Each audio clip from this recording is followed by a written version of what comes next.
Bueno, muy buenas tardes a todos y todas las personas que nos acompañan. Bienvenidos y bienvenidas a esta tercera semana perdón, tercera jornada de nuestras sesiones de trabajo de semana transformando territorio. Hoy dedicada a la discusión sobre el tema de conflictos asociados a políticas de sustitución de cultivos ilícitos y control de la coca, los casos de Perú y Colombia. Les agradecemos el que nos estén acompañando la tarde de hoy. Este ejercicio que estamos desarrollando esta semana de REMIS, lo que busca es divulgar el trabajo realizado y los resultados obtenidos en distintos territorios de América Latina, en los que REMIS, en alianza con socios, ha venido desarrollando distintos procesos de investigación e intervención vinculados al área temática de conflictos socioterritoriales. Este ejercicio lo hemos podido adelantar en un proyecto que es apoyado por la Fundación Ford para promover estrategias de transformación y lograr mayor equidad en los territorios, especialmente rurales de América Latina. Y a través de esto, contribuir a tres metas. Primero, el fortalecimiento de capacidades de comunidades rurales, campesinas e indígenas para la comprensión y el análisis de los conflictos socioterritoriales. En segundo lugar, la definición de diversos mecanismos y estrategias para el tratamiento de conflictos socioterritoriales que vinculan la visión de actores tradicionalmente excluidos y fortalecen pues su interlocución con distintos niveles de gobierno, subnacional, regional y nacional. Y en tercer lugar, la coordinación y el afianzamiento de nuestra red de socios, construyendo pues de manera conjunta estrategias adecuadas para lograr un acercamiento con todos estos actores involucrados en la comprensión y en la transformación de estos conflictos socioterritoriales. Para conocer un poco más sobre esta área de investigación de REMIS y sobre los resultados de las investigaciones, se puede consultar en nuestra página web. Yo soy Carlos Córdoba, soy el director de la oficina de REMIS en Colombia y para iniciar ya la sesión de hoy vamos a invitarles a ver un breve video que enmarca esta parte de la investigación.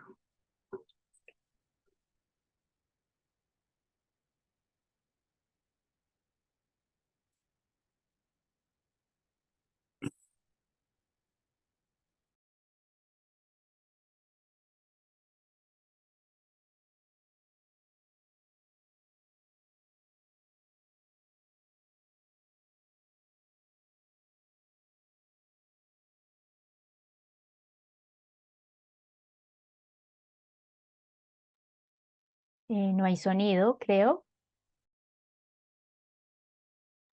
Si no se está escuchando, podemos por favor revisar que no tiene sonido. Carlos, ¿y tu cámara? También revisan mi cámara, por favor, que no me permite activarla. Gracias.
Ok, muchas gracias.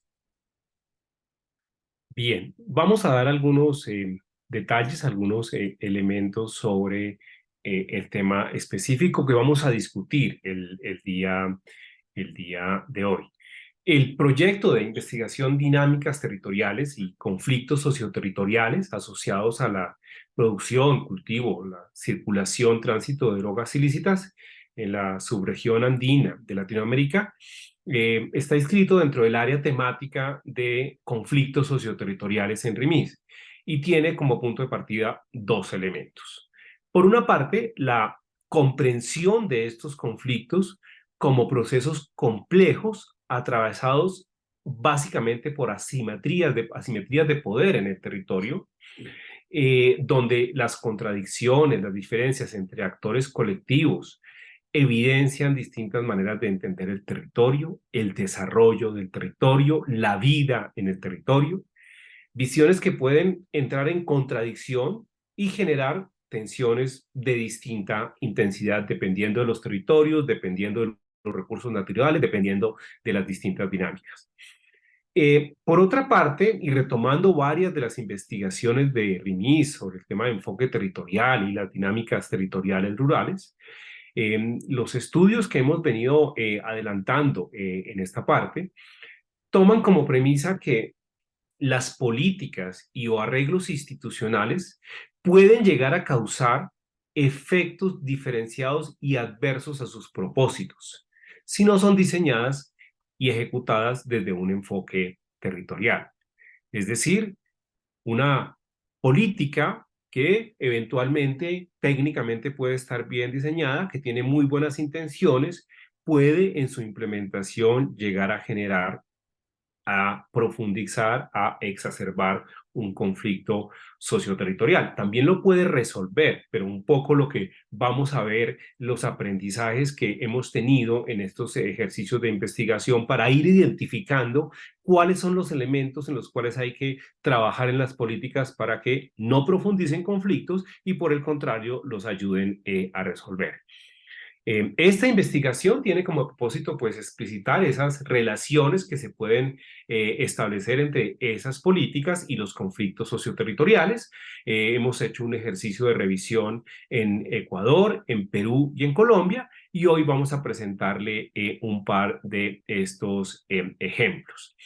De manera que lo que se buscó entender con estos ejercicios que hicimos en los tres países han sido los enfoques que han tenido las políticas que se han presentado para el tema de sustitución, de erradicación de estos cultivos, cómo fueron implementadas en los territorios estudiados y cuáles fueron los conflictos socioterritoriales provocados por estas intervenciones o de qué manera se profundizaron los conflictos existentes. Bien, eso es como la generalidad de nuestra discusión de hoy. Tenemos dos excelentes panelistas el día de hoy. Tenemos una presentación del caso del Perú, las dinámicas territoriales y los conflictos socioterritoriales asociados a la presencia de cultivos de uso ilícito y control de coca en el Perú. Ya voy a presentar a la ponente y tenemos también las políticas públicas y conflictos socioterritoriales, el análisis del Programa Nacional Integral de Sustitución de Cultivos Ilícitos PENIS en Colombia. Bien, para la primera presentación tenemos a la profesora Maritza Paredes. Maritza es profesora principal del Departamento de Ciencias Sociales de la Pontificia Universidad Católica del Perú. Se especializa en sociología política y del medio ambiente, investiga y publica sobre los efectos políticos territoriales de las industrias extractivas, las economías legales y el cambio climático. Maritza cuenta con un doctorado por la Universidad de Oxford y una maestría de la Universidad de Columbia y lideró el ejercicio de investigación que hicimos entonces en el Perú. Maritza, entonces te dejo con la palabra para tu intervención. Muchas gracias.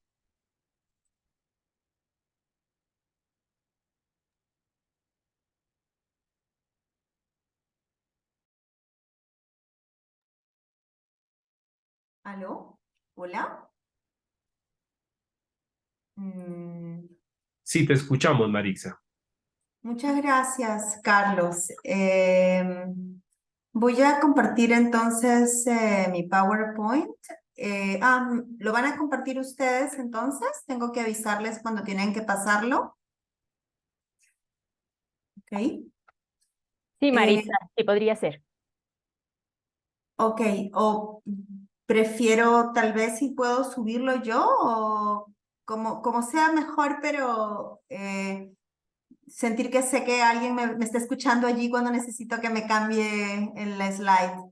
Sí, por favor, la persona que va a estar encargada, que creo que me imagino debe ser Lilia, por favor, muy atenta a las instrucciones de Marixa para que Genial, muy podamos hacerlo. bien. Gracias. Muchas gracias. Entonces, Carlos, efectivamente, nosotros hemos trabajado en el Perú esta sistematización de una investigación que en realidad nosotros ya habíamos empezado a hacer años antes, digamos, a partir de proyectos preliminares y con trabajo de campo en el Perú en relación a los conflictos relacionados a los cultivos ilícitos y al control de la coca. Y nos pareció muy importante y muy interesante pensar, digamos, estos casos que ya veníamos trabajando con los ojos del enfoque socioterritorial, porque el enfoque socioterritorial, como lo vamos a ver, nos ofrece varias ventajas en términos de diálogo y sobre todo de políticas públicas y de pensar soluciones. El siguiente, por favor. Como les dije, entonces, el convenio con RIMIS está apuntada a sistematizar y analizar los conflictos relacionados al control y cultivo ilícito de la coca en el Perú desde un enfoque de conflictos socioterritoriales. Y entonces nuestro objetivo era iniciar una reflexión sobre los desafíos que este tipo de conflictos plantea para distintos tipos de acción, para la acción de líderes sociales, políticos, de la sociedad civil, del Estado, ¿no? En un contexto de esta problemática que es regional y global, ¿no? Y lo hacíamos, digamos, en una dinámica, en una metodología, dado que teníamos poco tiempo y habían pocos recursos, donde el objetivo central era canalizar el trabajo de investigación en curso que mi co-investigador Álvaro Pastor y yo veníamos ya llevando a cabo para contribuir al diseño de mecanismos para la gestión de conflictos socioterritoriales, ¿no? A través de este enfoque. La siguiente, por favor.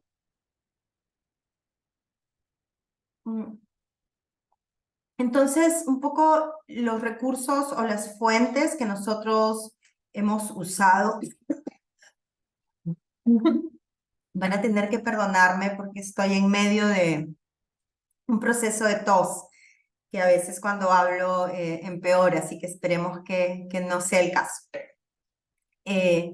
Revisamos fuentes estatales, reportes periodísticos, literatura especializada, que nos ha ayudado a completar la investigación en curso que traíamos los autores. Y esa investigación en curso, solo para informarles, digamos, están algunos casos publicados, ¿no? Y si alguien está interesado en revisarlo, estamos obviamente contentos de compartir. La siguiente, por favor.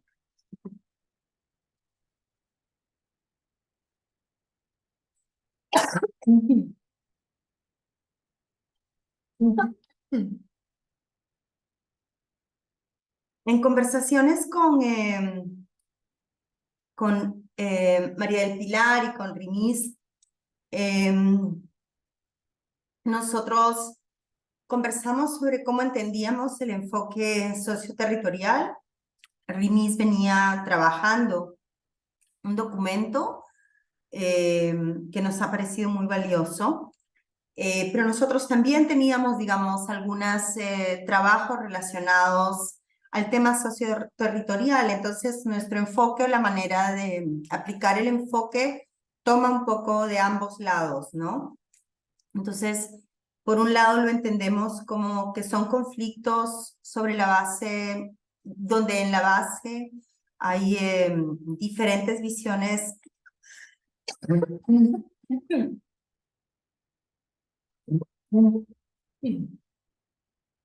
Perdón, nuevamente. Diferentes visiones sobre el territorio, pero en particular sobre cómo usar el territorio y sobre todo el desarrollo del territorio. Y una cosa adicional que para nosotros era importante es que generalmente el uso del territorio está asociado, como en el caso de la agricultura, a recursos naturales y por lo tanto siempre hay una dimensión de redistribución de los recursos que llegan, digamos, a partir de esa explotación de los recursos. Y ambas, digamos, situaciones que pueden ser promotoras de conflicto, pues tras la base de los conflictos, plantean interconexiones con dinámicas que no solamente son territoriales o intraterritoriales, sino que conectan actores del territorio y fuera del territorio, nacionales o globales.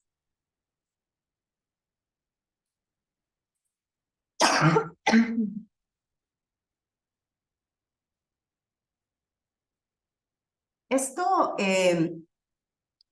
aplicado, digamos, al área que nos concierne, implica que hay una reconfiguración geográfica, en el caso peruano, de los cultivos de coca que ha ido llevando a una territorialización del conflicto, es decir, es un tipo de conflicto que es menos parecido al conflicto boliviano, como lo recordamos, en donde implica grandes sindicatos nacionales en conflicto con el Estado nacional, sino más bien diversos conflictos que se expanden a lo largo del territorio con estas características que el enfoque nos ayuda a observar, ¿no? Y donde hay muchos actores involucrados.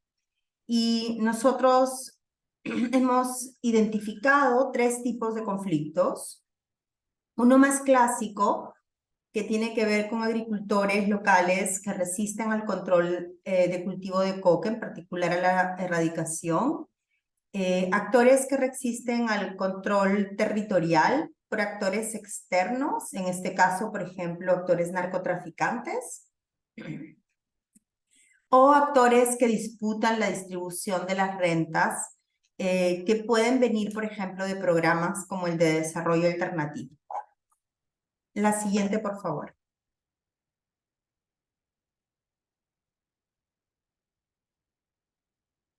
La siguiente. En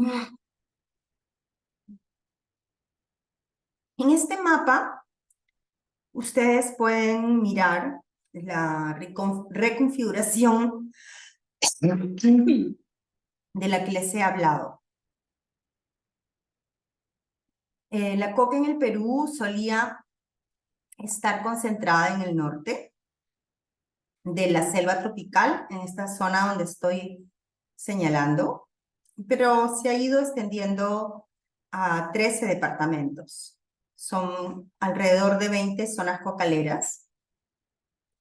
Y las zonas de mayor color rojo son las zonas de mayor producción, siendo la de mayor producción el Brain, que se encuentra en esta zona. Que se ve muy mal, pero es que es un rojo que está muy chiquito ahí.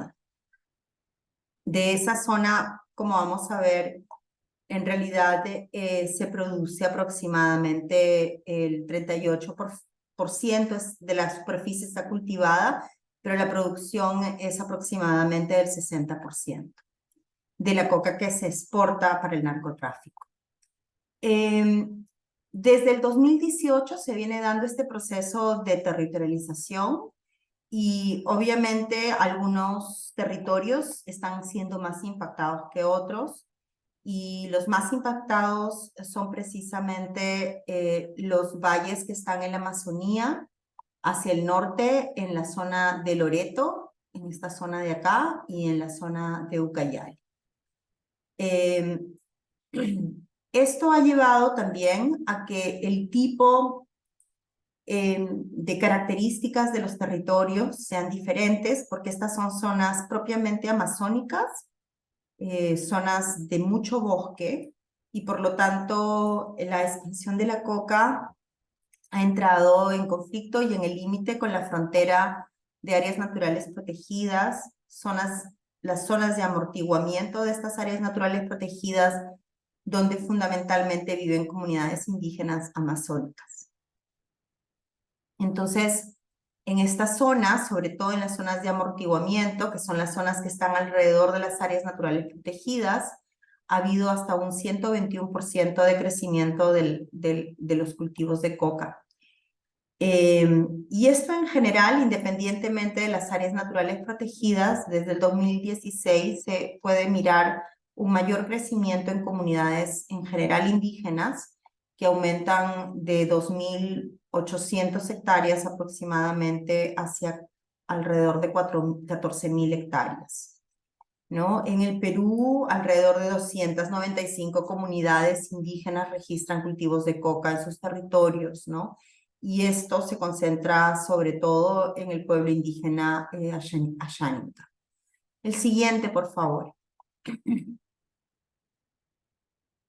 Entonces, entrando a la tipología de los conflictos, yo les comentaba que un primer conflicto que hemos encontrado es un conflicto asociado a la erradicación. En el Perú, la erradicación la hace el CORA, que tiene apoyo del Ministerio del Interior, pero también de la Embajada de los Estados Unidos.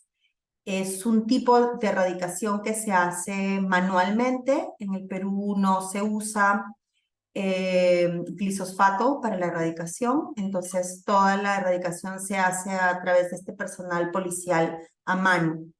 Sin embargo, la erradicación en el Perú ha sido muy heterogénea y ambivalente a través de estos territorios, ¿no? Y creemos que es bien importante entender por qué hay esta variedad, ¿no? Han habido zonas donde hay mucha erradicación y zonas donde hay muy poca erradicación. Ustedes pueden ver en el gráfico 1 la superficie de coca erradicada a nivel de valles cocaleros entre el 2011 y el 2021, y pueden ver que en zonas como Aguaitía o el Alto Guayaba, que son zonas que están al norte, ha habido una mucho mayor erradicación que en zonas como Pichis, Palcazú, Pachitea, Bajo Amazonas y Sangabán, que son casos medios.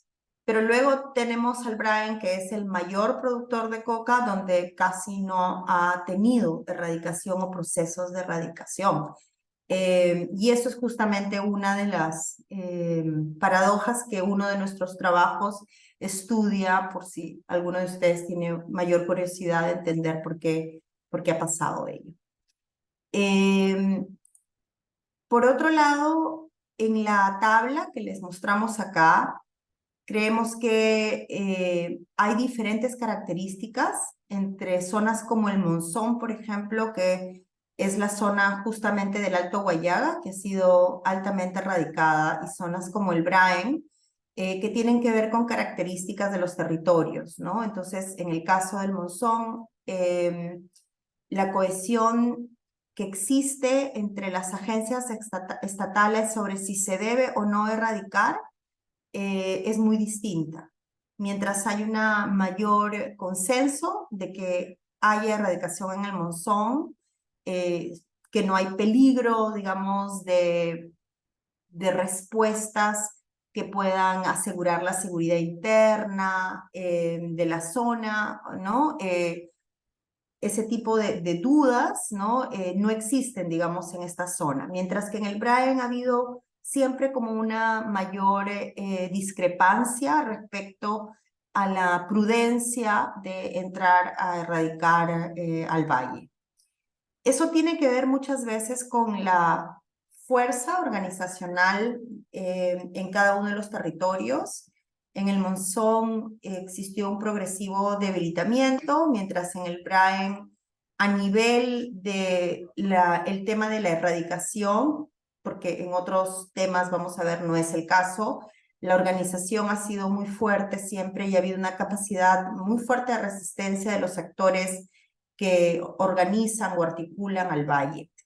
Y la relación, digamos, del Estado, sobre todo de los aparatos militares y policiales, en relación a los frentes de defensa, que son frentes, digamos, de seguridad social, organizados por la propia sociedad civil. En el caso del Monzón ha sido mucho más contencioso, llegando a la criminalización y al control de estas organizaciones, mientras en el Braen estas organizaciones han logrado negociar con las fuerzas militares y con las fuerzas policiales.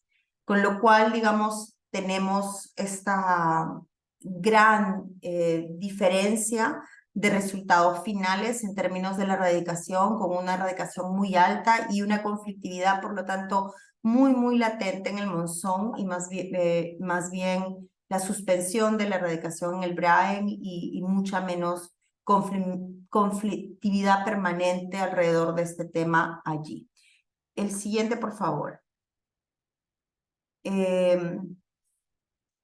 Otro tipo de conflicto que les comentábamos tiene que ver con los conflictos asociados a esta nueva ola de expansión de cultivos de coca que llega a los límites y a las fronteras de las áreas naturales protegidas, porque está entrando a zonas de mucha riqueza de bosque primario y natural, y a las zonas de amortiguamiento y las comunidades indígenas amazónicas que se caracterizan por vivir en estas áreas. El crecimiento significativo de cultivos de uso ilícito en estos territorios nos ha caído por sorpresa, en particular después de la pandemia, que han sido, digamos, momentos en donde se ha aprovechado para expandir el cultivo allí, ¿no? 78% de los cultivos de coca en las áreas naturales protegidas y zonas de amortiguamiento se concentran en 4 territorios protegidos con mayor superficie al interior de las zonas de amortiguamiento, ¿no? Eso es también bien importante, es decir, hay ciertas áreas naturales protegidas que están siendo como el foco de este crecimiento. A nivel departamental, esto ocurre en Pasco, en Cusco, en Loreto, en Ayacucho, en Ucayali. Son zonas o departamentos que están en el norte hacia la Amazonía o en el sur también hacia la Amazonía. Ustedes pueden ver en el gráfico, esos son las 4 áreas naturales protegidas que están más amenazadas: el Parque Natural Bajuana Sonene, el Parque Natural Cordillera Azul, la Reserva Comunal Ashánica y la Reserva Comunal El Sira, que ustedes pueden ver. En particular, el Parque Bajuana Sonene es uno de los más amenazados y donde más ha crecido los cultivos de coca en la zona. Lo importante aquí es que los cultivos han entrado a una nueva ola de expansión en zonas donde antes nunca habían sido cultivadas. Se encuentran a poblaciones en comunidades donde el Estado tiene una presencia muy leve, muy escasa, y en donde entran en conflicto nuevamente las formas de uso del territorio, y en particular porque aquí la expansión de la frontera de la coca implica el ejercicio de la deforestación, ¿no? Y entonces ir comiendo el bosque, ir bajándose el bosque, es algo que no necesariamente las comunidades que están en la zona están de acuerdo, pero tampoco necesariamente completamente en oposición, y eso es lo que justo quería tal vez conversar un poquito más después. Te quedan 3 minutos, Maritza. Ok. Seguimos con la siguiente entonces, para ir muy rápido. Lo que les quería justamente decir era que en estas zonas donde la expansión de los cultivos ha sido nueva, lo que hay es un conflicto entre actores territoriales y extraterritoriales, que lo que hay es una búsqueda de tierras para plantación de coca. Pero eso no significa que haya simplemente indígenas que defienden y actores extraterritoriales que quieren extraer, digamos, o tener cultivos. Muchas veces hay muchas tensiones en las comunidades al interior también por alquilar tierras o por cultivar ellos mismos cultivos de coca, dado que eso les trae un conjunto de beneficios económicos, ¿no? Y aquí lo más importante es que dada la poca presencia del Estado, esto puede acabar en la muerte de líderes y defensores ambientales en estas zonas y sin poca seguridad del Estado. La siguiente, por favor, para ir cerrando. Yo les había hablado también, voy a pasar muy rápido este último tipo de conflicto, que hay conflictos en relación a los beneficios que pueden venir de los programas de alternativos, de cultivo alternativo. Y aquí lo que mostramos en el gráfico básicamente es que muchas veces los programas de cultivos alternativos lo que hacen es no entender los problemas y las desigualdades preexistentes que ya existen en los territorios. Si ustedes miran, pueden mirar que en los 4 departamentos los niveles que encontramos o los presupuestos per cápita de los municipios distritales son muy diferentes, con el municipio de Cusco teniendo mayores presupuestos per cápita que la zona de Satipo y Junín, donde justamente además es que se está extendiendo con mayor fuerza la coca en zonas de comunidades indígenas.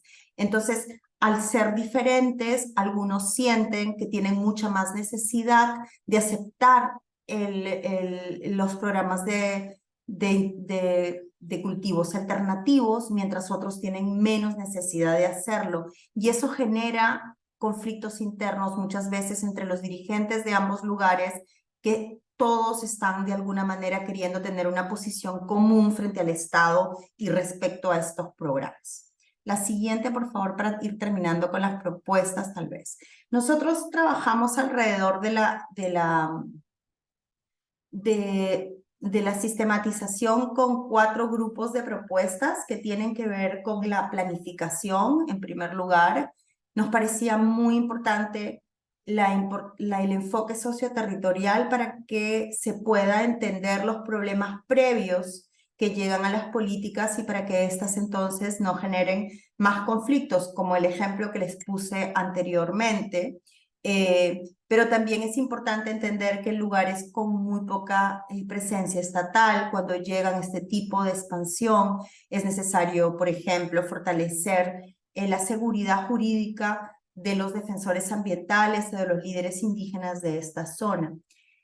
El segundo tema tiene que ver con agricultura y con el tema de que los programas de desarrollo alternativo no están realmente respondiendo después de la erradicación, en los casos donde se ha erradicado, a dar soluciones sostenibles. Y entonces lo que hay es movimiento y bueno, acá le llamamos que hay un replante, ¿no? Hay un replante de coca y por lo tanto es una erradicación sobre erradicación previa. Y es un círculo vicioso en el que no se es posible avanzar. Entonces es necesario evaluar alternativas, entre ellas puede ser la estructura de la empresa nacional de la coca, porque en el Perú, digamos, no toda la coca, hay un porcentaje de coca legal que se supone puede ser industrializada en el mercado. Sin embargo, el 95% de la coca producida en el Perú se basa en narcotráfico. O sea, no es muy importante, digamos, ese espacio legal. Y las comunidades amazónicas y todas las áreas naturales protegidas presentan un centro y un foco de amenaza muy claro en los últimos 10 años. Es importante identificar las brechas de titulación y georreferenciación, que son las que generan muchas veces dificultades. Los programas de DEVIDA, que es la agencia antidrogas, para cultivo alternativo llegan muchas veces exigiendo titulación para poder reconocer a las comunidades y poderles dar beneficio. Muchas de estas comunidades en el Perú, la mayor parte no están reconocidas o no tienen títulos completamente saneados. Entonces es muy importante poder avanzar en políticas previas antes de las políticas de ayuda al control de la coca, porque si no se generan muchas más desigualdades y por lo tanto conflictos alrededor de eso. Y es importante Tenemos que también. cerrar, Marixa, para... Sí, claro que sí, con eso acabo. El tema de la conservación está muy asociada a las comunidades porque es de los bosques también, además del cambio climático y todo eso que ya sabemos, de las comunidades viven de esos bosques, son sus fuentes principales de sustento y de medios de vida. Bueno, pues muchísimas gracias, Marixa, por este esfuerzo de resumir una investigación que es, por supuesto, mucho más amplia y que es muy rica en muchos elementos, pero pues solo por recoger dos o tres. El tema del fenómeno de la reterritorialización que se está dando de los cultivos, que ustedes han podido hacer un seguimiento muy detallado, la preocupante no solamente crecimiento, sino expansión a las áreas naturales y protegidas, que como has mostrado casos específicos, crecimientos por encima del 120%, parques naturales específicos donde ya se está cultivando.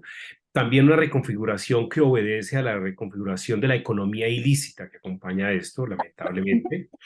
El esfuerzo de la erradicación que no parece ser sistemático, sino que es bastante heterogéneo, la aparición de estas fuerzas, digamos, de autodefensa, la criminalización, el surgimiento de la violencia de una u otra forma en esto, el impacto sobre la deforestación, las comunidades defendiendo un poco lo público y quedándose solas allí, y los ejercicios un poco de sustitución y de cultivos alternativos sin enfoque territorial que pues terminan profundizando eventualmente o por lo menos no subsanando temas de inequidad territorial. Y al final pues tú presentas una serie de elementos que se deben tener en cuenta sí o sí en una política de este tipo y que ya lo has mencionado. Muchísimas gracias. Para continuar, le doy la palabra a María del Pilar Bernal Gómez de Colombia, quien nos va a presentar el análisis del Programa Nacional de Integral de Sustitución de Cultivos Ilícitos, PENIS. María del Pilar es investigadora principal en RIMID, en la Oficina de Colombia, coordina el área de trabajo en conflictos socioterritoriales. María del Pilar es doctora por el Programa de Derechos Humanos, Retos Éticos, Sociales y Políticos de la Universidad de Deusto en Bilbao, España, y tiene un magíster en sociología y además es politóloga de la Universidad Nacional de Colombia. Le recuerdo a los y las asistentes que nos pueden ir dejando sus preguntas en el chat para poder, digamos, al final de la intervención de María del Pilar, también compartir con las dos ponentes algunas de esas inquietudes. María del Pilar, por favor. Listo. Gracias, Carlos, por la presentación y muchas gracias, Maritza, también por la introducción también al estudio que se ha hecho desde Perú. Bueno, desde el trabajo que hacemos en el área de conflictos socioterritoriales en RIMIS, nos hemos embarcado en esta idea de construir investigación y estamos en un proceso de investigación para entender esa relación entre políticas públicas y conflictos socioterritoriales. Nuestra puerta de entrada es un poco distinta, mientras Maritza nos comenta un ejercicio de sistematización de varios ejercicios de investigación en los que ellos ya venían avanzando desde una mirada más panorámica. En este caso yo les voy a presentar es un análisis muy concreto de una política y una herramienta de política como es el Programa Nacional Integral de Sustitución de Cultivos Ilícitos PENIS en Colombia, para poder entender cómo su diseño, su implementación llega a los territorios, pero también cómo ese diseño y esa implementación puede generar y exacerbar conflictos. Como bien lo decía y lo anunciaba Carlos al inicio, y veremos en las conclusiones, no se han transformado mucho los conflictos o llegado a una resolución o una transformación, sino más bien nos encontramos con la profundización de los mismos. Junto conmigo han trabajado en este proceso Cristian Cristian Rodríguez y Lilia Sánchez, que han hecho parte de este equipo de investigación. Siguiente, por favor, Lili. Y pues para iniciar, les plantearía un poco como la estructura que nosotros tuvimos para hacer este caso de estudio, y fue primero avanzar en una revisión general de los enfoques dados a la política que ha tenido la atención del tema de drogas ilícitas en Colombia en un periodo de 10 años. Después hemos escogido el Programa Nacional Integral de Sustitución de Cultivos Ilícitos para poder hacer como un zoom en él y poder entender cómo se fue dando la implementación de algunos de sus componentes para finalmente identificar esa tipología por la que nos comienza Maritza, identificar una tipología de ejes donde sean ejes temáticos o ejes de conflictividad donde se han encontrado conflictos con la implementación del PENIS. Este es un estudio de carácter plenamente cualitativo que en principio ha tenido el resultado de la revisión principalmente de fuentes secundarias de información, algunas entrevistas semiestructuradas con actores involucrados en este proceso, pero donde hemos tenido sobre todo la revisión como de fuentes documentales a nivel gubernamental, informes de seguimiento sobre el tema de cómo va la implementación del acuerdo de paz, y también pues todos los informes del Sistema Integrado de Monitoreo de Cultivos Ilícitos nos han ayudado como a ir construyendo este panorama. Siguiente, por favor. En este sentido, pues vemos dos tendencias de política. En las políticas, en ese recorrido de 10 años, nosotros identificamos, digamos, no es el caso de esta presentación, llegar al punto de plantearles, digamos, cada uno de los programas o las políticas. Más bien, inicio por un resumen de unas dos tendencias que nosotros identificamos ya en el documento de trabajo que posteriormente publicaremos en unas semanas. Podrán ustedes identificar esos elementos, pero dos tendencias sí vemos muy claras en el manejo de este tipo de políticas. Y por un lado está la tendencia con criterios provisionistas y punitivos, más relacionada con el tema de políticas de seguridad, que se alinea mucho, digamos, donde se alinean mucho las políticas domésticas con las visiones hegemónicas frente al tema de la guerra contra las drogas, donde no hay una visión diferencial de las distintas poblaciones y la participación que tienen en los eslabones de la cadena, donde se prioriza el tema de la erradicación forzada, y obviamente se genera un agravamiento de la situación de violencia de los territorios rurales donde se encuentran los cultivos, y hay una restricción de derechos de estas comunidades. Sin embargo, nosotros encontramos que a mediados de los 90, inicios de los 2000, sí hay una introducción, tímidamente, pero hay una introducción de una mirada más integral frente a esta temática, donde ya se entiende la necesidad de tener una atención al tema de derechos humanos, ver la perspectiva del consumo desde la salud pública, una mirada diferenciada de los actores, la inclusión de las herramientas de desarrollo alternativo en programas y planes, eso sí, muy unido, digamos, como al tema productivo exclusivamente, pero digamos, este será un debate que se daría en otro momento, pero allí, digamos, como que hay una articulación con debates incipientes, sobre todo hacia 2016 y demás, con la conferencia UGAS, para promover políticas que permitan realmente hacer transformaciones en los territorios y superar esas condiciones de pobreza que los caracterizan y de inequidad que también los caracterizan frente a otros territorios. En este segundo, digamos, como enfoque o tendencia de la política, es que ubicamos nosotros el Plan Nacional, siguiente por favor, el Plan Nacional Integral de Sustitución de Cultivos Ilícitos, que es un programa que fue creado como parte de la implementación del acuerdo final al que llega, que se firma entre el Estado colombiano y las FARC-EP en 2016, un programa que busca atender el tema de la solución al problema de las drogas ilícitas, que es un tema en la agenda de negociación debido a la vinculación que tiene en Colombia el tema de esta economía ilícita del narcotráfico con el tema del financiamiento de los grupos armados ilegales, ese es un proceso que se va dando en algunas guerrillas y en distintos grupos armados ilegales, pero de alguna manera entonces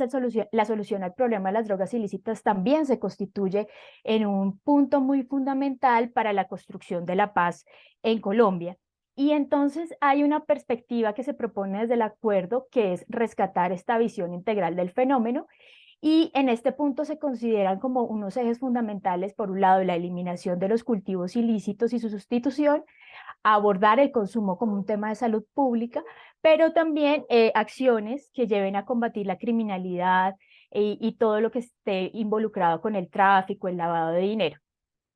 El PENIS atiende el primer asunto, que es el tema de la eliminación y sustitución de cultivos ilícitos, y es un programa que entonces intenta desde sus principios reflejar esos principios básicos que tiene el acuerdo final, que es tener un enfoque territorial y generar una participación de la ciudadanía en su proceso de implementación. Obviamente, a pesar de estar atendiendo a uno de los componentes del punto 4, sí también vinculado con las ideas de reforma rural integral. Y es un programa que tiene distintos componentes, que se entiende como un proceso, donde pues se aparte, digamos, de un plan de atención inmediata individual, primero de la voluntariedad, del deseo y la expresa acuerdo del levantamiento de los cultivos ilícitos por parte de de las personas cultivadoras de la coca. Se hace todo un plan para la atención inmediata individual, el tema de generar las condiciones básicas de subsistencia para estas personas y otorgarles el apoyo en este sentido.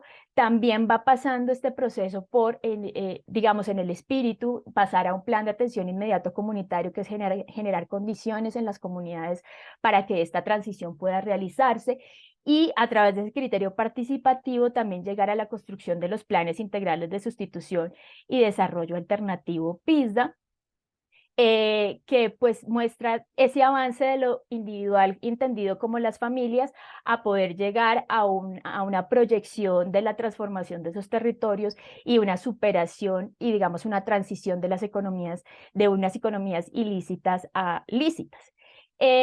Digamos, este es el espíritu, esto es lo que crea el programa. Otra, digamos, es también la situación. El PENIS se crea en el 2017 y básicamente aquí hay un primer desafío, y es cómo se puede traducir un acuerdo político de una negociación del acuerdo de paz en una herramienta de política que se materializa en los distintos territorios. Y hay aquí lo que lo que se ha hecho aquí desde el equipo de investigación fue construir cómo era la línea de tiempo que se esperaba en esa realización. Siguiente, por favor. En ese proceso de ejecución, cuál era digamos, la trayectoria que debía tener el programa para comenzar a avanzar en ese proceso que les he comentado antes. Y nosotros nos encontramos que el programa se crea en 2017, comienza su implementación con un gobierno, que es el gobierno Santos, que es un gobierno que era el que firmó el acuerdo de paz y que tiene toda la voluntad política de avanzar en este sentido, y que a mediados de 2018, pues llega el gobierno de Iván Duque, que son fuerzas políticas contrarias, digamos, nunca habían estado de acuerdo con el tema del acuerdo de paz, y de alguna manera cambian un poco esa operativización que se venía pensando del proceso. Aquí en esta gráfica y en este esquema lo que se quiere mostrar es que había un espíritu, un sentido, un proceso que se quería hacer, y los asteriscos, si ustedes lo ven bien, ahí donde nosotros, primero el espacio que está, digamos, a través de la línea punteada amarilla, son los procesos en los que nos encontramos que hay mayores avances en la implementación de este Programa Nacional de Sustitución de Cultivos Ilícitos entre 2017 y el 2022, que es hasta donde nosotros podemos hacer el estudio. Pero también nosotros lo que afrontamos era que había dificultades para encontrar información detallada sobre cómo avanzaba esto en los distintos territorios. Sin embargo, la información que tuvimos nos permitió ver, digamos, hay unos avances en la suscripción de acuerdos colectivos, en la formalización y suscripción de acuerdos individuales, de esa voluntariedad de erradicar. Y por ejemplo, aquí ya encontramos que hay una serie de conflictos que comienzan a generarse, sobre todo porque hay unos cambios en los criterios de cómo se vincula la población beneficiaria a este programa.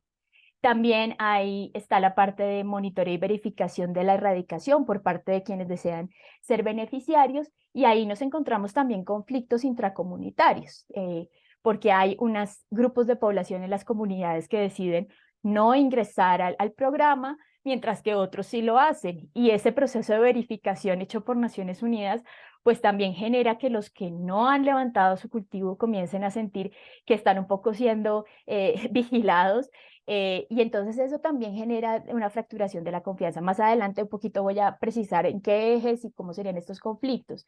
También vemos conflictos en los procesos de el inicio de los proyectos productivos de corto plazo, en los temas de seguridad alimentaria, porque hay un tema de, ante dificultades presupuestales, pues, y de cambios en la arquitectura institucional de un gobierno a otro, pues también hay retrasos por parte del Estado en responder a ese acuerdo.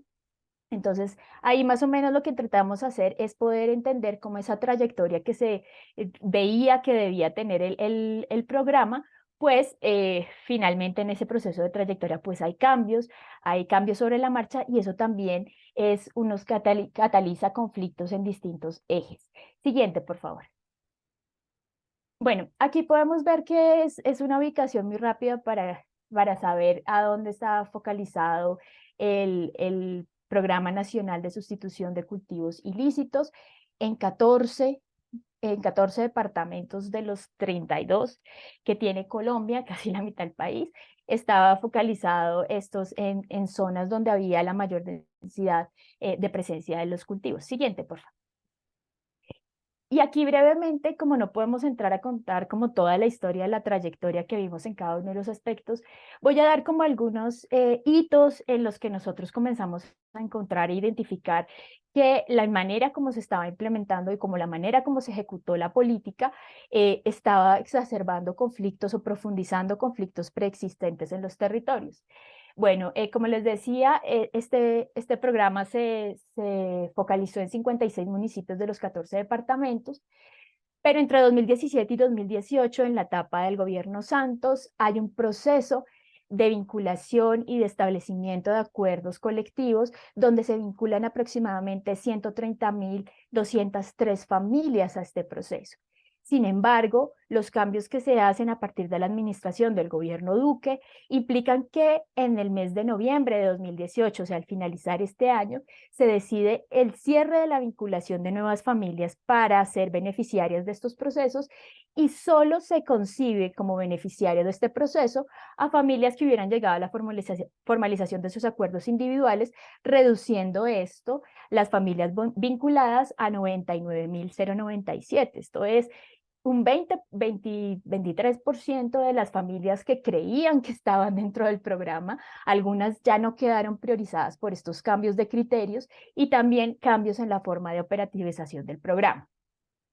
En este caso también, durante estos años también se presenta una disminución de recursos para el financiamiento del programa, lo cual también limita las maneras como se responde a lo pactado con las familias beneficiarias, y ocurre en el primer semestre del 2020 una reactivación por parte de la visión también de del gobierno, en ese momento del gobierno Duque, de avanzar en acciones de erradicación forzada, que no era que se hubieran, digamos, eliminado con la firma del acuerdo, sino que de alguna manera debían estar coordinadas con los lugares, coordinarse en los lugares en los que ocurrían. Si se estaba priorizando el tema de PENIS, que era el tema de erradicación voluntaria y todo un proceso de generación de confianza con el Estado, pues comenzó a ocurrir que existían acciones de erradicación forzada por parte de las Fuerzas Armadas, liderados por Ministerio de Defensa, en zonas donde habían también acuerdos PENIS. Entonces, esta situación también hace como de parte de las poblaciones beneficiarias sentir que hay un cambio de reglas frente a esta situación, y eso también comienza a agitar tensiones. Entre 2016 y 2020 hubo 95 incidentes de confrontación entre las comunidades y la fuerza pública.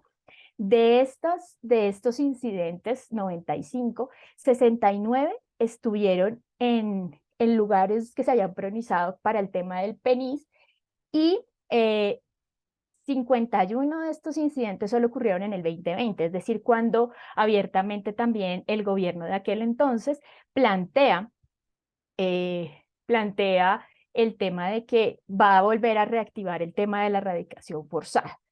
En este sentido, para el 2021, que es gracias a información del CIMSI, tenemos que el programa había logrado la eliminación de 41.503 hectáreas, 36.139 de manera voluntaria, 5.374 con asistencia de Fuerza Pública, que era un programa en el que la Fuerza Pública acompañaba a familias cultivadoras en el proceso de erradicación por temas de seguridad, pero que digamos había venido algunos desde el medio de verificación del acuerdo de paz, había ido creando confianzas, no la confrontación entre la fuerza pública y los cultivadores, sino como eran parte del proceso voluntario, pues esto hacía que había un trabajo mancomunado entre estas fuerzas y los cultivadores.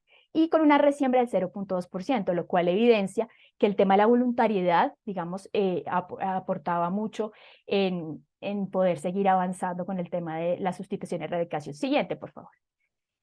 Y con toda esta mirada, un poco más de detalle de cómo va la trayectoria, nosotros concluimos que el Programa Nacional Integral de Sustitución de Cultivos Ilícitos provocó y profundizó conflictos antes que resolver conflictos de estos territorios.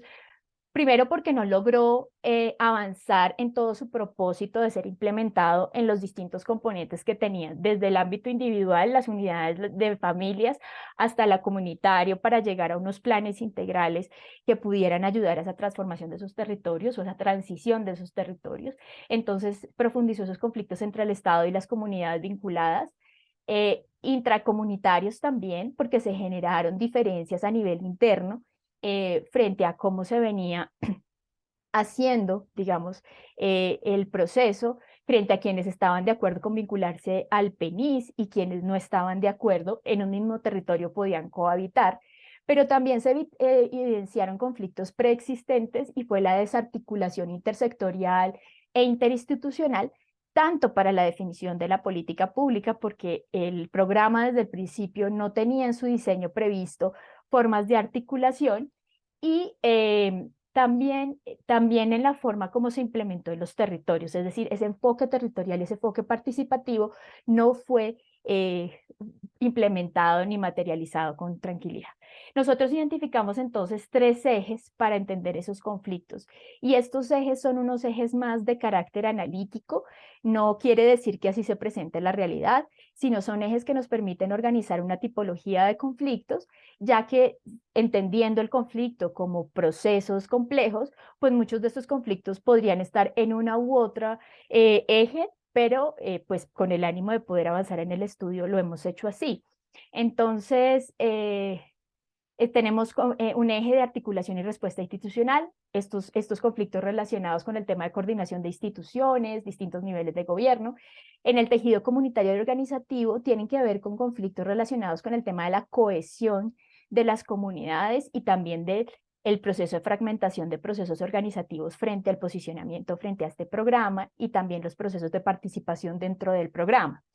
Y hay un tema de la atención de zonas de protección ambiental, donde creo que también nos reconocemos con lo que Maritza plantea sobre el protagonismo que está teniendo las zonas de protección ambiental y las zonas de amortiguamiento, en que habían familias vinculadas al proceso de PENIS que habitaban y tenían sus cultivos en estas zonas, que son zonas de manejo especial y por tanto con una normativa específica, lo cual los procesos de proyectos productivos y todo lo que significaba una transición hacia otras actividades productivas de estas familias tenía que estar en consonancia con la normativa y el manejo de recursos ambientales en estas zonas. Siguiente, por favor.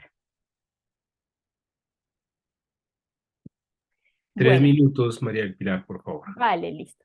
Entonces, frente al mapeo de estos conflictos, pues encontramos que hay unos conflictos en el primer eje que tienen que ver más con el tema de la respuesta, la falta de respuesta efectiva al cumplimiento de lo pactado con las familias beneficiarias, y en este tipo de conflictos pues se involucra las instituciones digamos, tradicionalmente que integran los sectores en el Estado, pero también toda la arquitectura institucional que se creó para la implementación del acuerdo final.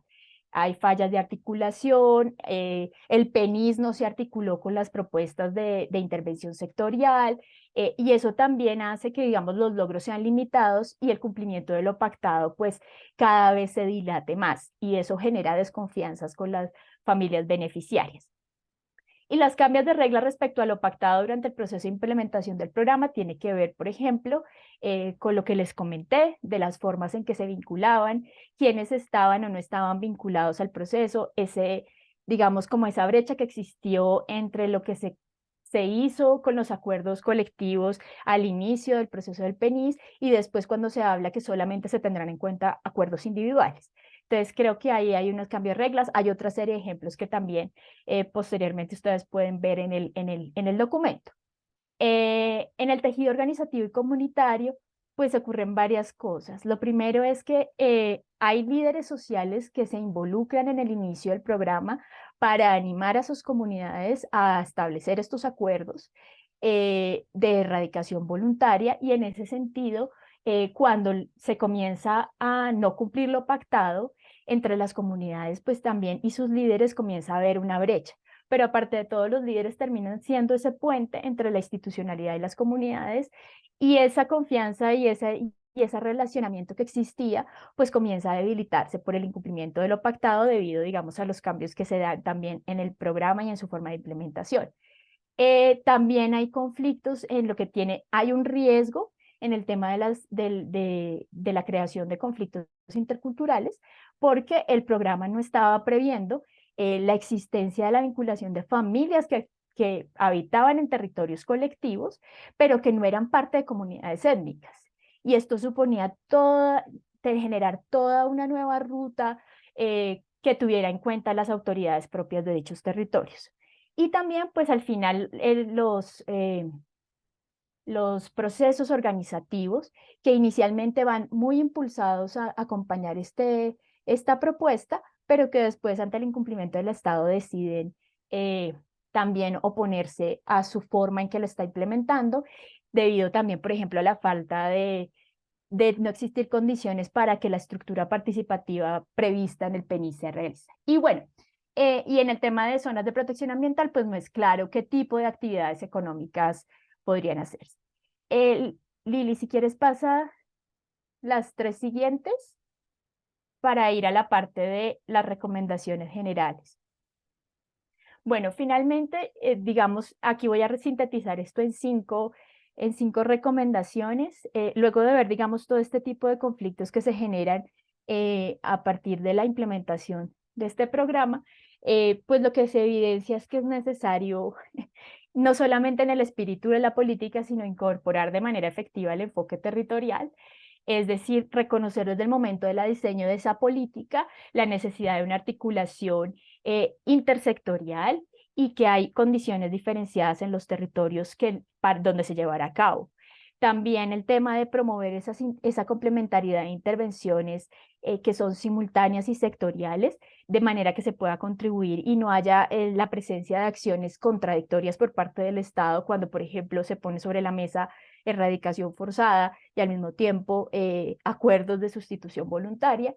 Y que los programas no solamente deberían orientarse al tema de cambiar una actividad por otra, sino que esto deberá encadenarse a un conjunto de políticas a mediano y largo plazo que realmente contribuyan a una transición del territorio donde estaba la presencia de cultivos ilícitos y todas las dinámicas que ello produce, a un territorio, digamos, que pueda superar esas dinámicas ilegales. Y entendiendo estos territorios como sistemas abiertos que tienen interconexión con otros territorios y que reflejan también dinámicas a otras escalas. Y bueno, y proyectar desde el momento del diseño de este tipo de programas los enfoques diferenciales, por ejemplo, para zonas protegidas, en el caso de Colombia, para el tema de zonas de manejo especial como territorios colectivos que implican otro tipo de ruta que no puede ser una receta puntual.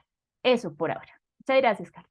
Muy bien, muchas gracias, María del Pilar. Bueno, pues un nivel de detalle del análisis de la implementación de estos planes que, digamos, yo lo resumiría un poco de manera tal vez coloquial, que pues matamos el tigre y nos asustamos con el cuero. Hicimos un gran pacto de paz donde uno de los puntos era la sustitución de cultivos y después tuvimos mucha creatividad en enredar la pita para poder llevarlo a cabo y hay, digamos, hay unos elementos que, pues por supuesto, ya más técnicamente María del Pilar ha expuesto. Bien, tenemos unos minutos para unas preguntas mientras, digamos, anima a alguien a hacer alguna pregunta. Yo tengo varias, yo voy a ir haciendo algunas que me han surgido y les pediría el favor a las dos de que pues nos acompañara con una reflexión sobre estos temas. Eh, ustedes lo han dicho en parte y en los documentos están, pero pues una pregunta un poco para una persona como desprevenida que está llegando a estos temas podría ser, ¿por qué están haciendo mal la tarea de los gobiernos? Es decir, ¿es una falta de comprensión del territorio?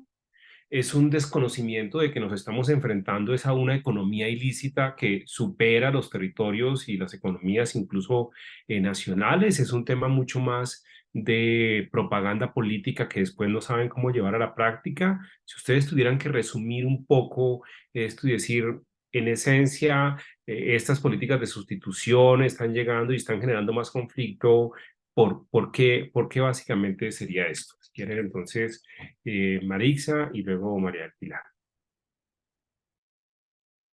¿Qué tal, Carlos? No puedo prender mi cámara, no sé si me pueden dar Por permiso. favor, le ayudamos a Marixa para que pueda prender su cámara. Gracias. Ya deberías poder prenderla. Ok, ahora sí. Gracias, Carlos. No, muy rápido. Mira, yo creo que justamente hay un problema de cómo se piensan estas soluciones. Hay muchos estudios que señalan, al menos para el caso peruano, yo creo que cada país tiene políticas diferentes, pero en el caso peruano desde los años 90 hay una gran liberalización de los precios agrícolas y además no hay ningún tipo de política agraria que compense esa liberalización que ha hecho que el agro peruano entre en una crisis permanente y crónica desde hace mucho tiempo. Entonces, en ese contexto de un campo, un sector agrario completamente empobrecido, eso cambia de territorio a territorio también. Es decir, cada territorio tiene más oportunidades de poder conectarse o articularse a mercados internacionales. Y las políticas de desarrollo alternativo han estado muy atadas a una receta nacional, ¿no? Sin, digamos, especificaciones territoriales que tienen que ver con proyectos de exportación, ¿no? Cacao, papaya, ¿no? En general. Voy a hablar de la palma luego, rapidito, pero creo que el problema allí es que se logran hacer como pequeños proyectos boutique de los cuales se puede como hacer historias, contar experiencias de vida, hacer los videos y publicitarlo, pero no resuelve el problema de la mayor parte de los agricultores que tienen una brecha seria de ingresos, ¿no? Y entonces los agricultores están teniendo en el Perú demandas muy contradictorias. No deforestes, ¿no es cierto? No cultives coca, pero tampoco tienes ningún tipo de política de incentivos que te permita, digamos, superar la crisis agraria que tienes y la pobreza que es estructural, digamos, al campo. Entonces yo creo que los programas simplemente han entrado con políticas muy particulares, siguiendo lo que fue el milagro de San Martín, porque algo que funcionó en San Martín se creyó que se podía expandir o que se podía reproducir en distintos lados, y en San Martín funcionó, pero funcionó después de 20 años con un nivel de inversión de la cooperación internacional de los Estados Unidos que es incapaz de reproducirse a nivel nacional con presupuestos nacionales.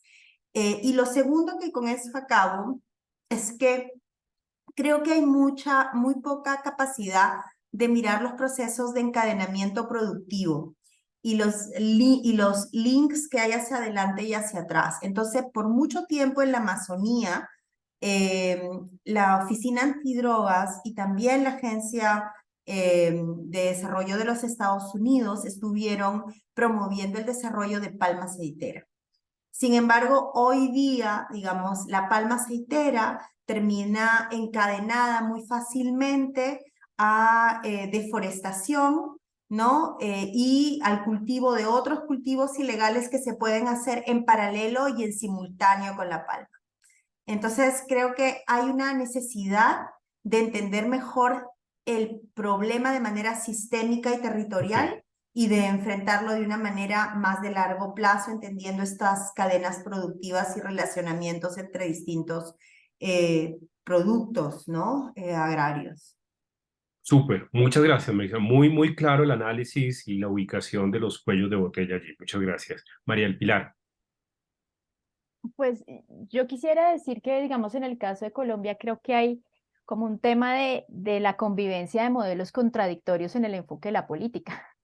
Y creo que tiene que ver con que seguimos atados a la idea, bueno, ya digamos en Colombia hay como abiertamente con este nuevo gobierno una propuesta de una política de drogas que le apuesta, digamos, a esa visión integral en su integralidad, ¿cierto? Que ya abiertamente lo está diciendo ante el mundo y demás, pero en el tiempo del análisis que nosotros realizamos era como esa convivencia de modelos contradictorios, de atender a esa visión de seguridad al tiempo de, pero venga, hagamos algo para transformar ese territorio, pero además solamente nos concentramos en cómo usted deja de hacer esto para hacer otra cosa. Y no hay como esa integralidad de pensar y cómo va a llegar el Estado y cómo va a ser la institucionalidad y cómo creo que ahí falta a esa parte del desarrollo alternativo le falta reflexionar cuál es el desarrollo territorial de esas zonas. Hay un tema en el caso Colombia, entonces también tenemos posturas ambiguas. El tema de lo integral, ¿cierto? De atendamos de manera integral el problema, pero nos mantenemos con posturas que priorizan el tema de seguridad y seguimos contando esto en términos de hectáreas. ¿Cuántas reducimos? Y no cuántos territorios están saliendo y están creando una nueva condición para crear nuevas relaciones. En el caso de Colombia, creo que hay, en el tema de esta implementación de este tipo de políticas, hay como una desatención total a los gobiernos locales, subnacionales. No hay como una participación o una vinculación de esto, y esto es un tema muy centralizado, de tomas de decisiones muy centralizadas, generalmente desde presidencia o de instancias más del Ejecutivo Nacional, donde no hay no es claro como qué competencias pueden tener los gobiernos subnacionales en este trabajo, sobre todo el tema de desarrollo, y también porque a veces los gobiernos subnacionales y en algunos lugares del país, como en Colombia, pues los gobiernos locales tienen poca infraestructura, pero aparte de todo, están en medio del conflicto armado. Entonces, si se considera un tema de seguridad vinculado con un negocio que manejan los actores armados, pues los gobernantes locales también tienen limitaciones de poderse involucrar en esos procesos, pero en el deber ser también en el nivel local debería estar vinculado. Y ahí creo que pues Sí. hay otro tema y es que no hay como un análisis de los efectos adversos que puede traer la implementación de ciertas medidas en términos comunitarios, territoriales, el tema diferencial. Eso todavía está muy poco pensado. Vale, ver, muchas gracias. Como sé que Marisa se tiene que ir a otro compromiso y María del Pilar se adelantó a una pregunta que yo iba a hacer sobre los gobiernos territoriales. Yo ahorita la complemento, pero sí me gustaría, digamos, como juntar dos cosas. Primero, ¿qué papel entonces podrían cumplir los gobiernos subnacionales en esto? Y al lado de esto hay que entender que lo que se está dando acá es conflictos que aparecen por la intervención de externos. Es decir, el campesino no se va a la montaña sur a sembrar coca porque un día se despertó y estaba desprogramado. Hay unos intereses allí y luego llega el interés del gobierno y se genera o se exacerba un conflicto. Entonces, por un lado, ¿hay algún papel que veamos concreto de los gobiernos territoriales viendo sus intereses? Al gobierno nacional le corresponde la seguridad, pero al territorial de pronto el tema alternativo y el tema de desarrollo rural. ¿Cómo ven ustedes eso, Marisa? Mira, en el caso peruano, el tema de la seguridad no es solamente en la práctica un tema del gobierno nacional. porque dada la historia del Perú, el tema de seguridad, los gobiernos y los estados lo han tenido que negociar muchísimo con las organizaciones sociales que muchas veces cumplen también funciones de seguridad. Y eso es bien interesante, creo yo, pero no es igual en todo el territorio. Entonces, nuevamente, ahí el enfoque territorial ayuda mucho a separar, ¿no? La paja del oro. En el caso de lo que tú señalas sobre los gobiernos territoriales, igualmente, lo que nosotros hemos encontrado es que si bien los gobiernos territoriales deberían jugar un rol importante, muchas de las economías ilegales que están atadas a las economías de la coca están y pasan de alguna manera por formas de colusión con los gobiernos territoriales. Entonces, no todos necesariamente, entonces hay que tener como mucho cuidado en exactamente qué es la función y no necesariamente en todos los territorios es posible cumplirse la misma función. Y eso pone al Estado en jaque, porque en el Estado la manera de funcionar son con políticas administrativas que son homogéneas y generales. Entonces, creo que ahí hay una necesidad de una creatividad y una innovación de formas de trabajo, ¿no? Ya sea de la presidencia del Consejo de Ministros con distintos grupos mancomunados de territorios, ¿no? Hay una necesidad de organizar los territorios también de otras formas y de hacer las cosas un poco fuera de digamos, de la norma en el sentido de lo regular, de lo que estamos acostumbrados a hacer, ¿no? Mirar como fuera del cuadrado un poco, ¿no? Vale, muchísimas gracias, María del Pilar. Pues yo creo que en primer lugar tendría que ser como darle el lugar al gobierno subnacional que tiene desde el ámbito nacional. Creo que por lo menos en Colombia hay como una desatención a que los gobiernos en lo local pueden hacer y aportar algo en eso o cómo pueden ayudar a fortalecer las estructuras territoriales que implementan este tipo de programas.